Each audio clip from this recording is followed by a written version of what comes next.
Thank you very much, everybody. So this is a big, big day, a beautiful day, potentially one of the great days ever in civilization. Things that have been going on for hundreds of years and thousands of years. We're going to, at least we're at a minimum very, very close, and I think we're beyond very close. And I want to thank Bibi for really getting in there and doing a job. We've worked well together, as we have with many other countries, both of us, with many other countries, which is the only way this whole situation gets solved. And I'm not just talking about Gaza. Gaza is one thing, but we're talking about much beyond Gaza. The whole deal, everything getting solved. It's called peace in the Middle East. So today is a historic day for peace, and Prime Minister Netanyahu and I have just concluded an important meeting on many vital issues, including Iran, trade, the expansion of the Abraham Accords, and most importantly, we discussed how to end the war in Gaza, but it's just a part of the bigger picture, which is peace in the Middle East, and let's call it eternal peace in the Middle East. So this is far more than anybody expected, but the level of support that I've had from the nations in the Middle East and surrounding Israel and neighbors of Israel has been incredible, incredible. Every single one of them. This afternoon, after extensive consultation with our friends and partners throughout the region, I'm formally releasing our principles for peace, which people have really liked, I must say. And these are done not just routinely done, these are done with total consideration and working with the nations that we're talking about. All of these nations have made contributions to those suggestions. I want to thank the leaders of many Arab and Muslim nations for their tremendous support in developing the proposal, along with many of our allies in Europe. Europe has been very much involved, and as I was called by many of the European leaders, most of them saying, is this true? Are you really doing peace in the Middle East? This is the most incredible thing we've heard. Some think it's the biggest thing they've ever heard. They called just to find out, was it just a rumor or is it actually done? And then they said, have you spoken to the Arab leaders? Have you spoken to all of the other leaders that we have to get? A lot of people involved in this one. I also want to thank Prime Minister Netanyahu for agreeing to the plan and for trusting that if we work together, we can bring an end to the death and destruction that we've seen for so many years, decades, even centuries, and begin a new chapter of security, peace, and prosperity for the entire region. And I want to just say that my meetings and dialogue that we had with so many countries, Saudi Arabia as an example, the king is a phenomenal person. The Emir of Qatar, he's incredible people. UAE, and that's MBZ and ABZ. We're totally involved. These are the people that we've been dealing with and who've been actually very much involved in this negotiation, giving us ideas, things they can live with, things they can't live with. Pretty complex. I mean, after 2,000, 3,000 years, whatever it is, I guess it's got to be a little complex, or it would have been done a long time ago. The King of Jordan was with us, as you know, in the United Nations. The President of Turkey, President Erdogan, is a friend of mine, a strong man, but a good man. President of Indonesia, somebody who's an amazing leader, Prabowo. He is an amazing leader and respected by everybody. He was in the room with us. We were together with most of these people that I'm mentioning. Others were by phone or the next day. The Prime Minister and the Field Marshal of Pakistan, they were with us right from the beginning. Incredible. In fact, they just put out a statement that they fully believe in this pact. It just came out just as I was walking around. They said, sir, you have a big notice from the Prime Minister of Pakistan and from the Field Marshal that they back this 100%. President El-Sisi of Egypt, who's terrific. And these are people I've gotten to know over the years. I mean, I would say it started around 2015 and then went into 2016 when the presidency officially began. But I've known him actually for a long time, and there are many cases really great men. I can't say in all cases, but I will tell you in many cases they're great men and some great women too. They tend to be mostly men, however, I will say that. But if accepted by Hamas, this proposal calls for the release of all remaining hostages immediately, but in no case more than 72 hours. So the hostages are coming back, and I hate even saying this from the standpoint, doesn't sound right, but it is so important to the parents. The bodies of the young men, I believe in almost all cases, the young men are coming back immediately.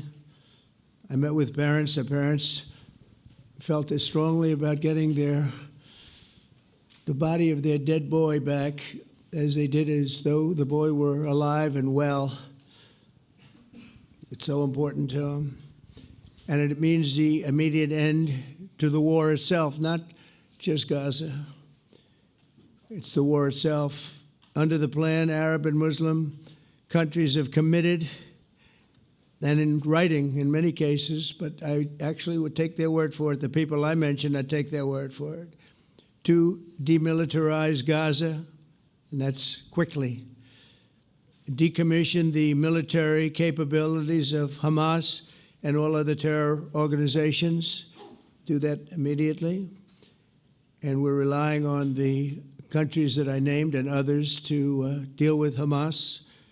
And I'm hearing that Hamas wants to get this done too, and that's a good thing.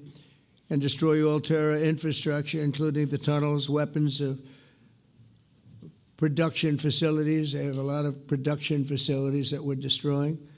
They'll also help train local police forces in the areas that we're discussing right now, in particular in and around Gaza, working with the new transitional authority in Gaza. All parties will agree on a timeline for Israeli forces to withdraw in phases. They'll be withdrawing in phases.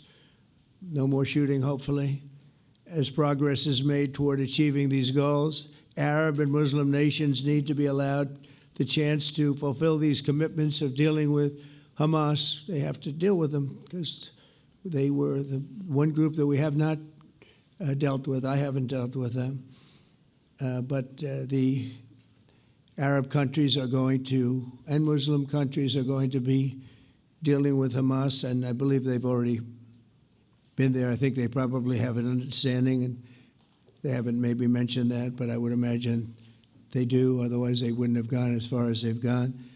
If they're unable to do so, then Israel would have the absolute right and actually our full backing, the U.S. full backing. Marco's here, and a lot of our leaders are here, our great Vice President, Susie Wiles, Steve Witkoff, Jared Kushner.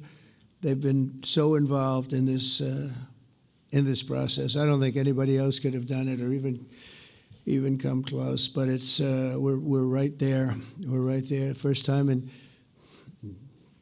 thousands of years, I think you can probably say, if you really look into it, if you study back, if you're a scholar, you would say thousands of years. Israel would have my full backing to finish the job of destroying the threat of Hamas. But I hope that we're going to have a deal for peace.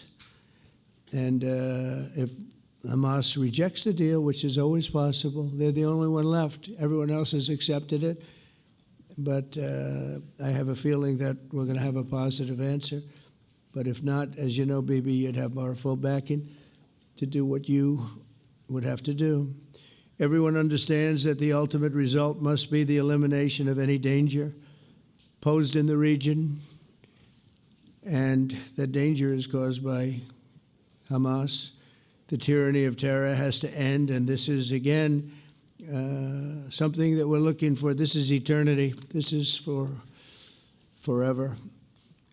To ensure the success of this effort, my plan calls for the creation of a new international oversight body, the Board of Peace, we call it, the Board of Peace, sort of a beautiful name, the Board of Peace, which will be headed, not at my request, believe me, I'm very busy, but we have to make sure this works.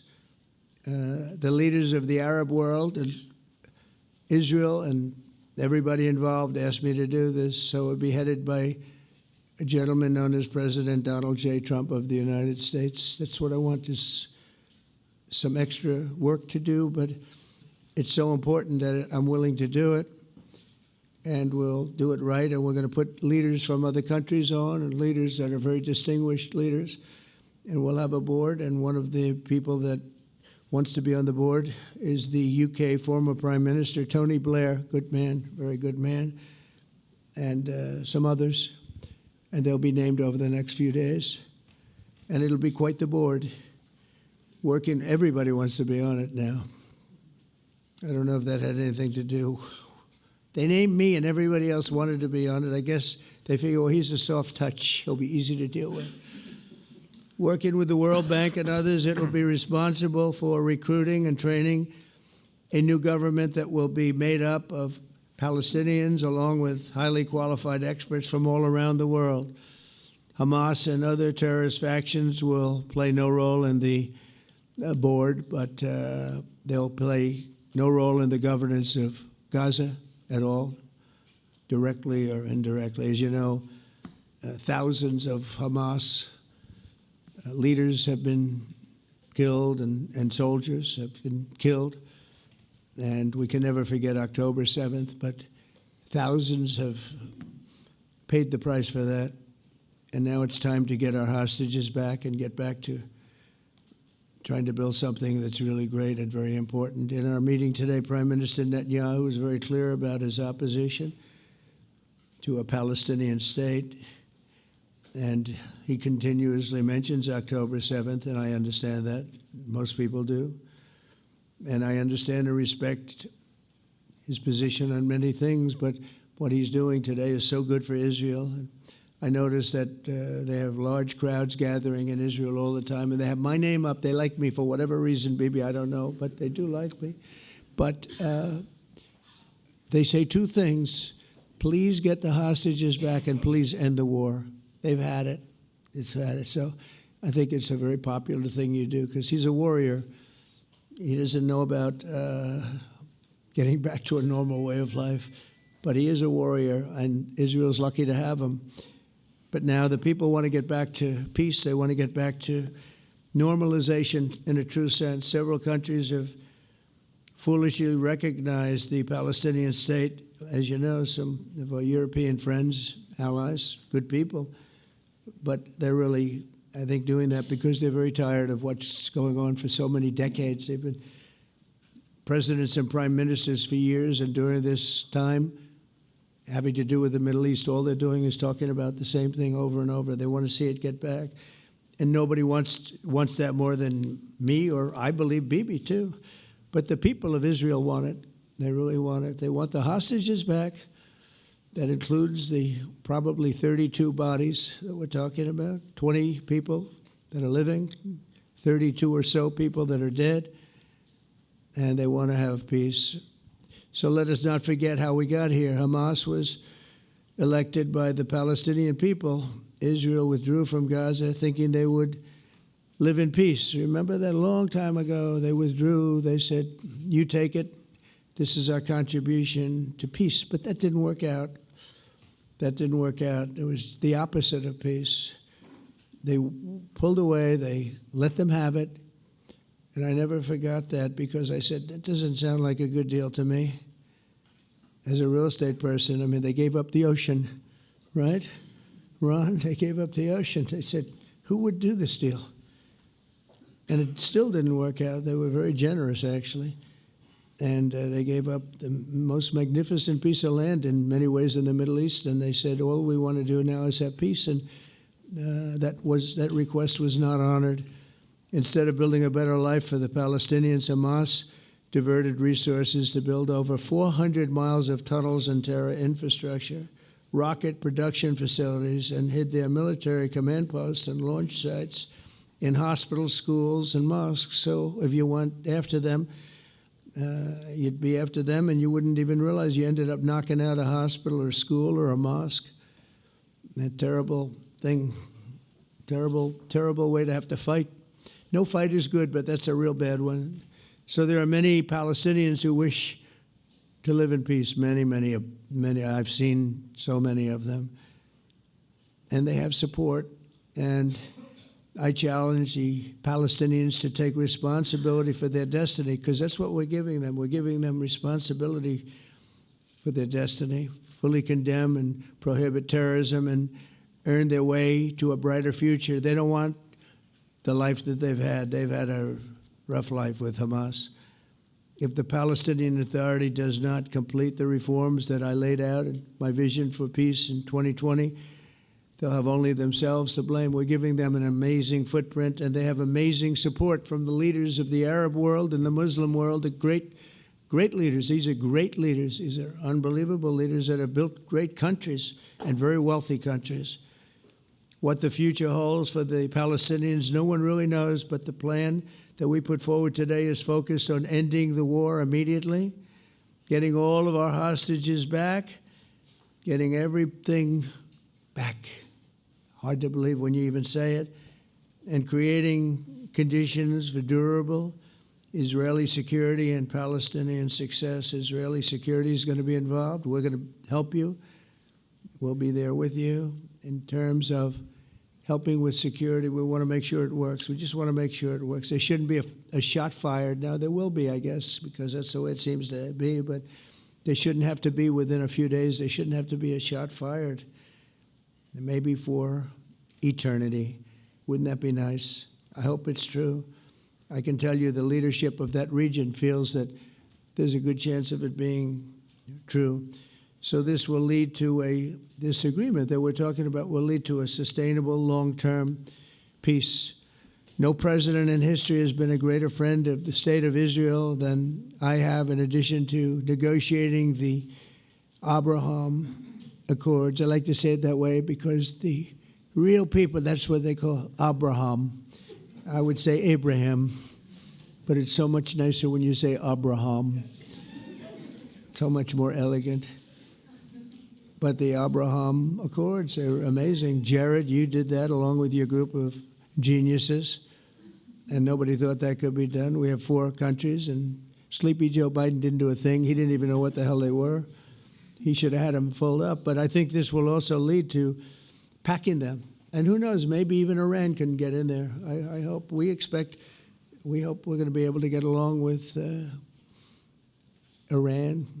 I think they're going to be open to it. I really believe that. But they could be a member. I long ago said, I'll bet you at some point Iran will be a member of the Accords. And little did I realize it was going to take this turn. That was some turn we did with the B-2s.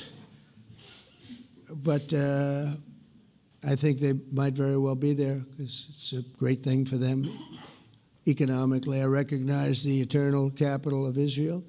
I opened the American embassy in Jerusalem. That was something that everyone said would never be done, could never be done. Virtually every president for many, many years, for decades, would campaign on making Jerusalem the capital of Israel. They campaigned on it over and over. Is that right, Steve? Is that right? Everyone, and when they got to it, and I understand why now, because it was so, when I got to office, I campaigned on it too. I said, we're going to make it, and then I'd get calls from the leaders of various countries saying, please don't do it, please don't do it. It'll end the whole world, please don't do it. And finally, I just didn't say anything, and I did it. People were calling me before I did it because they heard I was going to do it, and leaders of countries were calling me, and I think it was on a Thursday that I did it, and they'd call me Monday, Tuesday, Wednesday, 3-4 times a day, and I said, tell them I'll call them back on Friday. And I announced it on Thursday, and I called them back, the biggest people in the world, and they said, you've done it. I said, done what? You've made the capital of Israel, Jerusalem, and we wanted to talk yet. I wish you called me a little sooner. Maybe I could have done something about it. So that was a lot easier than getting into an argument, because I knew what they were calling about. And you know what? It turned out to be amazing. Everybody thought it was going to lead to the end of the world, right? The end of the world, Ron, that's what they said. It didn't lead to anything. It just led to something that I promised, and something that was very, very popular for Jewish people and a lot of other people, too. I recognize Israeli sovereignty over the Golan Heights, and I cut taxpayer funding to the corrupt United Nations Relief and Works Agency. And United Nations was interesting because, as you know, a few days ago they introduced me. Ladies and gentlemen, the President of the United States. I'm looking at my teleprompter, and the thing was dead, stone cold, dead. The thing's up here. I have a long, beautiful speech to make. I'm back 30 feet back, and I'm saying, they're introducing me. There's nothing on my teleprompter. So, but I made a speech. I actually got good marks. You think Biden could have done that? I don't think so. I don't think he could have done that. I don't think too many people could have done it. But actually, it was actually more of a speech from my heart, if you want to know the truth. I think it was maybe better in certain ways because it was from the heart. It has to be from the heart. Otherwise, you're in big trouble. But I cut taxpayer funding for that very corrupt United Nations Relief and Works Agency, and nobody thought that would be done, and withdrew from the horrible Iran nuclear deal that was imposed upon Israel by Barack Hussein Obama and Biden. And I don't think Biden knew anything about it, though. I don't think he knows anything about it now, actually, if you ask him. He'd say, what is that? And we obliterated Iran's nuclear enrichment capacity, making it impossible for them to have a nuclear weapon, which they would have had probably in about 2 months from that. But I've never asked Israel to compromise its security, but we had big, strong talk. Nobody's been better to Israel. No president's been better to Israel than Donald Trump. But we had a long, strong talk, Bibi and I, and he understands it's time. It's time. History has shown. And the people of Israel want it. And the people of the Middle East want it. The people of enemies of Israel want it. But they don't have really too many enemies right now. And you know what? Many countries have gained great respect for Israel, for the way they fight, for the job they do, including me. I had respect anyway, but they gained respect.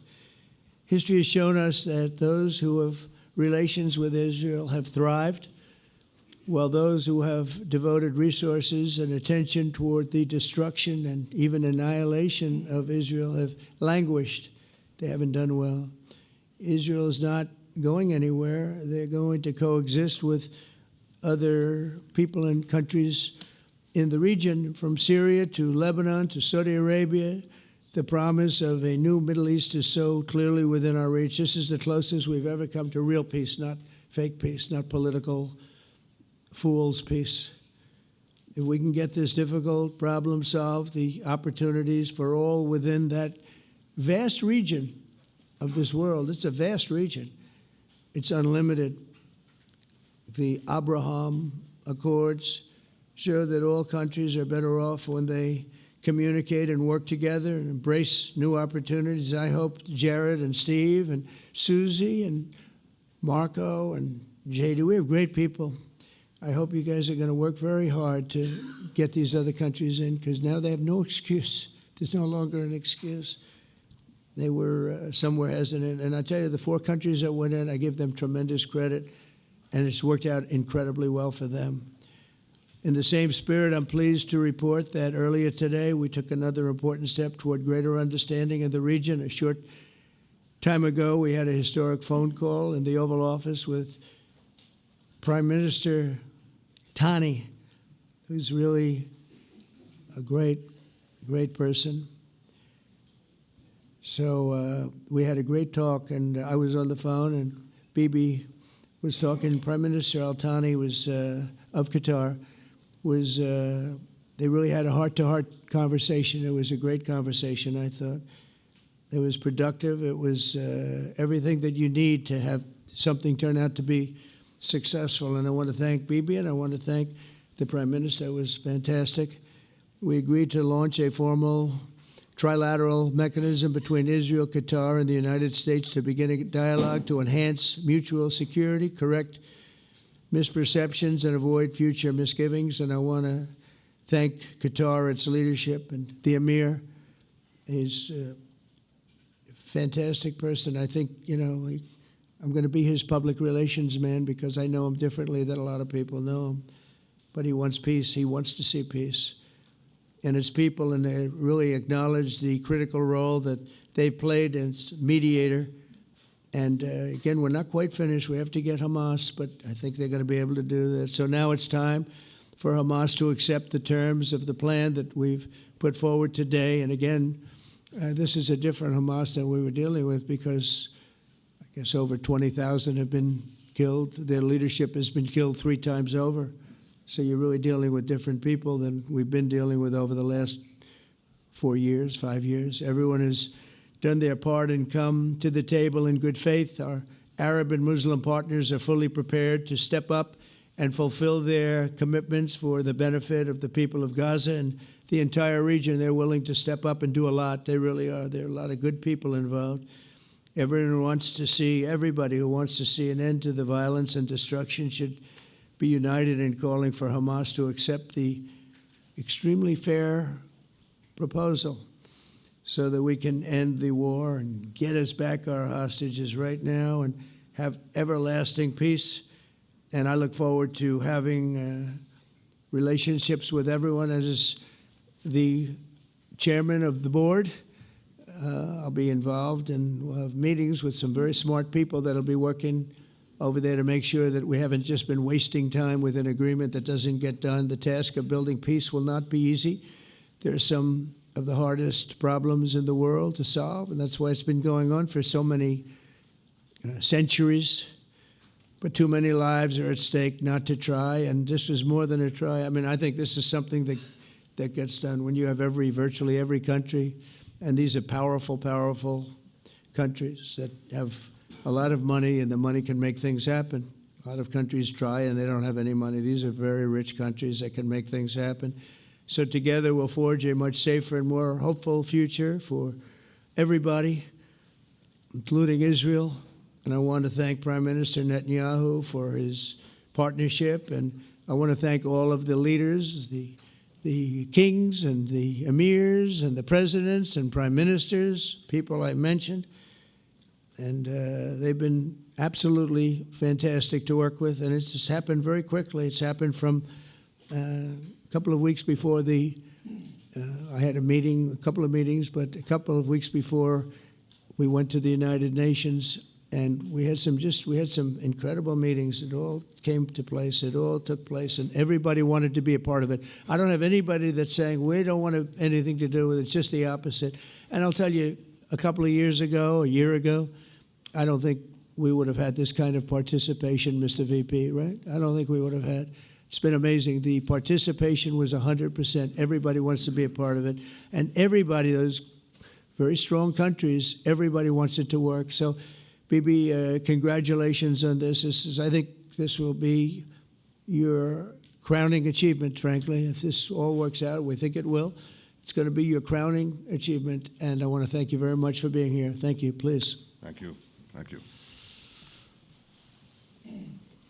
Mr. President, first I want to thank you for graciously hosting me once again in the White House. And second, I want to thank you for your friendship and for your leadership. From Jerusalem to Tehran, from the Golan Heights to Gaza, you've proven time and again what I've said many times. You are the greatest friend that Israel has ever had in the White House. And Mr. President, you and I both know it's not even close. While you focus at home on making America great again, your leadership abroad is changing the world for the better, ending wars and advancing peace. I believe that today we're taking a critical step towards both ending the war in Gaza and setting the stage for dramatically advancing peace in the Middle East, and I think beyond the Middle East. and very important Muslim countries. I support your plan to end the war in Gaza, which achieves our war aims. It will bring back to Israel all our hostages, dismantle Hamas's military capabilities, end its political rule, and ensure that Gaza never again poses a threat to Israel. We would not have achieved this turning point without the courage and sacrifice of our incredibly brave soldiers. They fight like lions to defend the people of Israel, and they serve on the front line in the war between civilization and barbarism. Mr. President, when our two countries stand shoulder to shoulder, we achieve the impossible. Just a few months ago, in Operation Rising Lion and Operation Midnight Hammer, we struck a decisive blow against Iran's nuclear and ballistic missile program. Your bold decision to send those B-2s made the region safer and the world safer. Now, under your leadership, we're taking the next step to win the war and expand the peace. Your plan is consistent with the 5 principles my government set for the end of the war and the day after Hamas. Everybody asks, what is your plan for the day after Hamas? Here's our plan. Passed it in the cabinet. All our hostages, both those who are alive and those who died, all of them will return home immediately. Hamas will be disarmed. Gaza will be demilitarized. Israel will retain security responsibility, including a security perimeter for the foreseeable future. And lastly, Gaza will have a peaceful civilian administration that is run neither by Hamas nor by the Palestinian Authority. If Hamas agrees to your plan, Mr. President, the first step will be a modest withdrawal, followed by the release of all our hostages within 72 hours. The next step will be the establishment of an international body charged with fully disarming Hamas and demilitarizing Gaza. I appreciate your willingness to lead the body, Mr. President. I really appreciate it because you have a lot of things to do, and this is important. And it reflects the confidence that this will give everyone, that things will be followed up on all the commitments made. The fact that you're taking this on, I think, helps a lot to make sure that everything flows in the direction that we want. Now, if this international body succeeds, we will have permanently ended the war. Israel will conduct further withdrawals linked to the extent of disarmament and demilitarization, but will remain in the security perimeter for the foreseeable future. I think we should understand that we're giving everybody a chance to have this done peacefully, something that will achieve all our war objectives without any further bloodshed. But if Hamas rejects your plan, Mr. President, or if they supposedly accept it and then basically do everything to counter it, then Israel will finish the job by itself. This can be done the easy way, or it can be done the hard way, but it will be done. We prefer the easy way, but it has to be done. All these goals must be achieved because we didn't fight this horrible fight, sacrifice the finest of our young men to have Hamas stay in Gaza and threaten us again and again and again with these horrific massacres. Mr. President, I was encouraged by your clear statement at the UN against the recognition of a Palestinian state. That would be an outcome that, after October 7th, would reward terrorism, undermine security, and endanger Israel's very existence. As for the Palestinian Authority, I appreciate your firm position that the PA could have no role whatsoever in Gaza without undergoing a radical and genuine transformation. In your 2020 peace plan, which you mentioned just now, you made clear what that transformation requires. It's not lip service. It's not checking a box. It's a fundamental, genuine, and enduring transformation.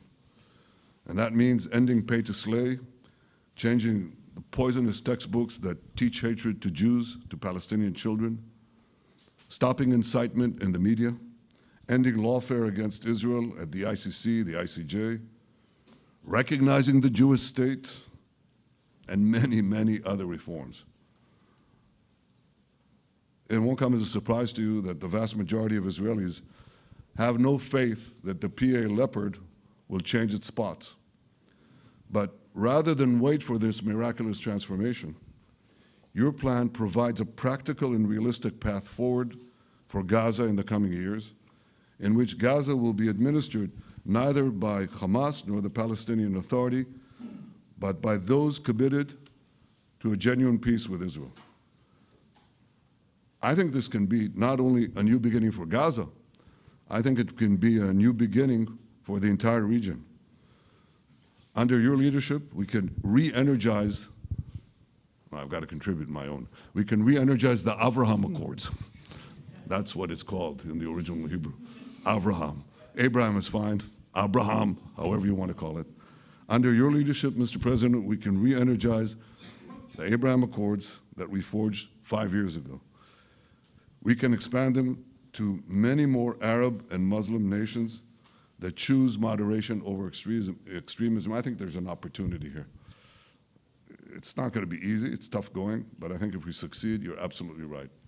We're going to open possibilities that nobody even dreamed of. But I think we dream of them. As you've told me, Mr. President, and you've told the world many, many times, you said, remember October 7th. Remember October 7th. And we do. We will never forget the horrors of October 7th, and we will do whatever is necessary to make sure they don't happen again.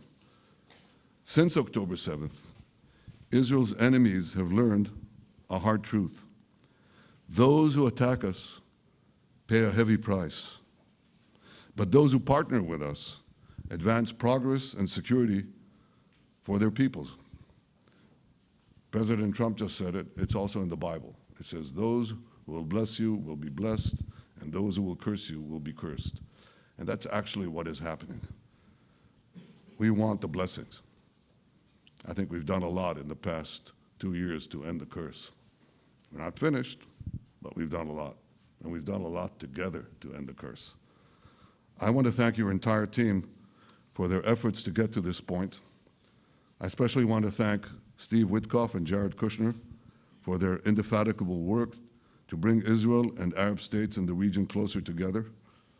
I am deeply grateful to both of them for their work. We had a phone call today just to make it clear. I said to the Prime Minister of Qatar, Israel was targeting terrorists, wasn't targeting Qatar. And of course, we regretted the loss of the Qatari citizen, wasn't our target. And I very much appreciate President Trump's proposal to have a trilateral body, the United States, Israel, and Qatar, to work out respective grievances. There are quite a few. But if we could try to mitigate them or put it on a different footing, I think that'll be good for everyone. Above all the people, the fine team, and many helpers who've done this, I want to thank you, Mr. President. History has already shown that under your leadership, Israel and America can change the face of the Middle East. And today I'm hopeful that your plan to end the war in Gaza will do so again and do so soon. It will free our hostages, end Hamas's tyranny in Gaza, and enable a more secure and prosperous future for the peoples of our region. Thank you, Mr. President. May God bless America. May God bless Israel.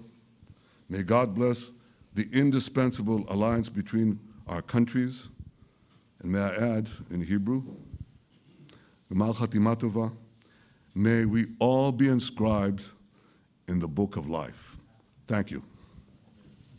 Thank you very much, Bibi. So I think while we wait for these documents to be signed and get everybody in line, I think it maybe is not really appropriate to take questions. I'm meeting with, as you know, a couple of Democrats in a little while about the country, about keeping our country open. They're going to have to do some things because their ideas are not very good ones. They're very bad for our country. So we'll see how that works out. But this is something that was really historic today. This was something that was amazing. I think, Bibi, I mean, depending on you, I think while we're waiting for signatures and waiting for approvals from a lot of different countries that are involved in this, we probably shouldn't take questions? Or would you like to take a question or two from perhaps a friendly Israeli reporter, if there's such a thing? That's a very, very tough proposition. But I would think, Mr. President, that I would go by your instinct that this is, we'll have enough time for questions. Let's settle the issue first, I think. No. Thank you very much, everybody. Thank you.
Would you be so kind as to unhook me?